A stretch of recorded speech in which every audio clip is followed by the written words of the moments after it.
Hello, my name is Vinod. Um, I'm a computer graphics master student at Linköping University, Sweden. Today I want to speak about my views and observations on Indian politics, and in particular I want to speak about a newly formed political party in Andhra Pradesh by Dr. Jayaprakash Narayan, who is a famous democracy revolutionist.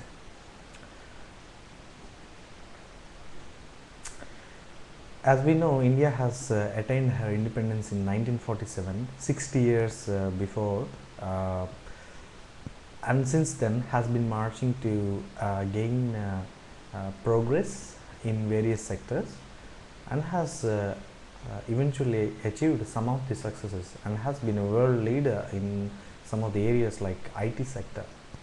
In spite of such successes, India still assumes to be an undeveloped nation or a developing nation. Still, one third of her population lives in poverty without having access to basic amenities such as food. Uh, Undoubtedly, India is a great democracy. India still manages to be an inspiration for the rest of the world with her 1 billion strength democracy. But something has gone wrong with her democracy. Some line has been not correct, and it is definitely not. It has definitely not achieved as much as she could have. So, what is the wrong? What is the mistake? What could have been better? And what changes we can make to the Indian democratic system that makes her a world power in every aspect of life, and more importantly, all her population can enjoy the basic amenities and live as a world citizen happily. See, first of all, we can see uh, the failures of Indian democracy could be very much attributed to a lack of political will and vision. So, what is this political will and vision? Vision is all about considering the future generations and making the present policies that will be good at this level, and it will, when it unfolds over a period of time, these policies will give uh, uh, a good future for the future generations. So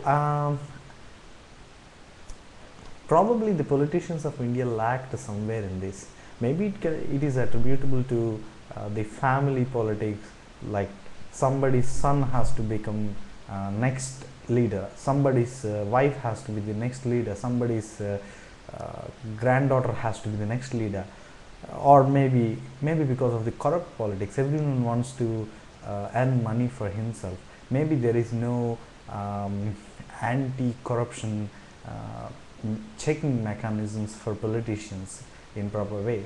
Maybe huge population is a problem, maybe illiteracy is a problem.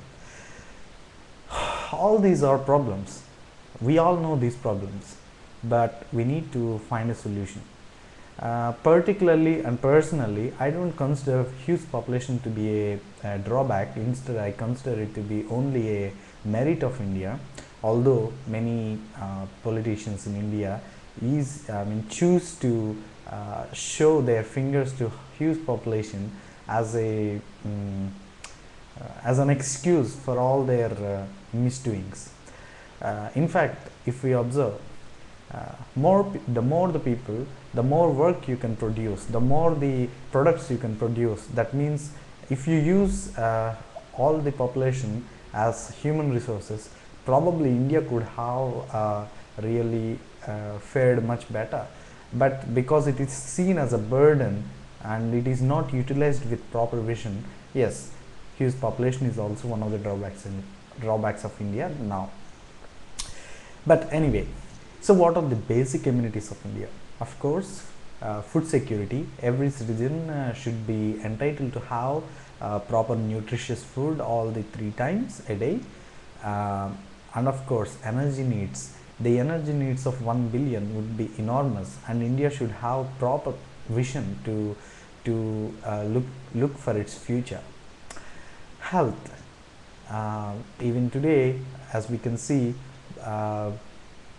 only the middle class and above middle class people can afford to have proper medical treatment, and many times even the middle class are not capable of affording private medical care. But what about the government health care? The point is, nobody even considers government healthcare system to be working in India.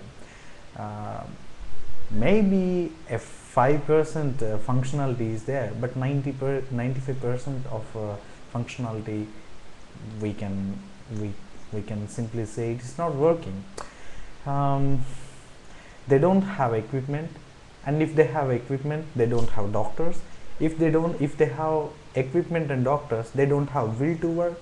They would want some bribe for the patients to pay them, so that then only they will uh, do the necessary treatment. And whatever way, somehow the whole total healthcare system is derailed. And then the education system, it is in a way inconsistent with the necessities of the society. It has no vision to bring a kind of skill, to develop skill in the people.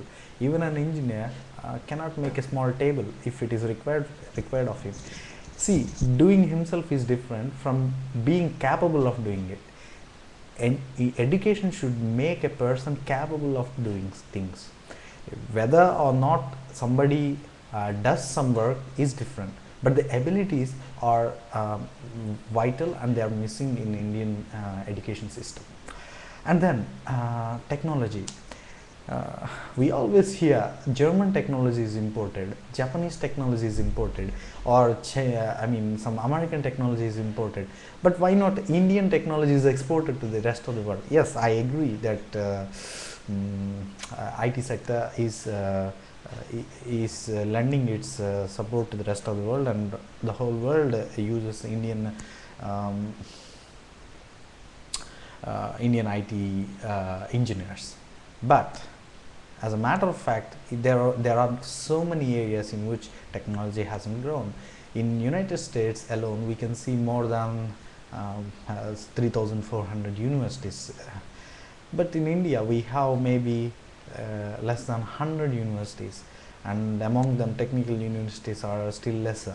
So if we don't, we are a population of 1 billion, for God's sake, and we don't have any technology improved, and we always depend on other countries to lend their technology. We import.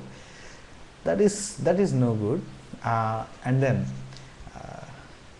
we have a drastic problem with the supply of countries' riches to the last man. So government wants to spend say 100 million. Ultimately, before it reaches the actual society, it comes down to something like maybe a million.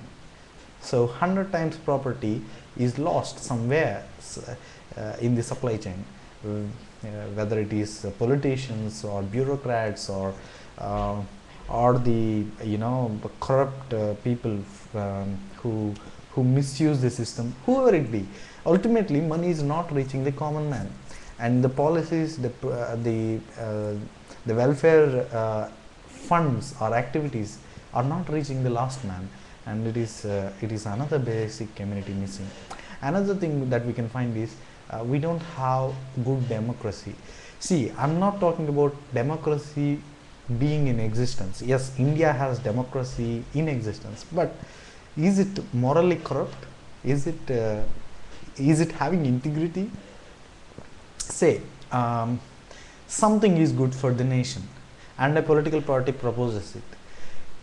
If this political party wins or makes this movement for the people, immediately all the other political parties, although they are happy internally, they would oppose to this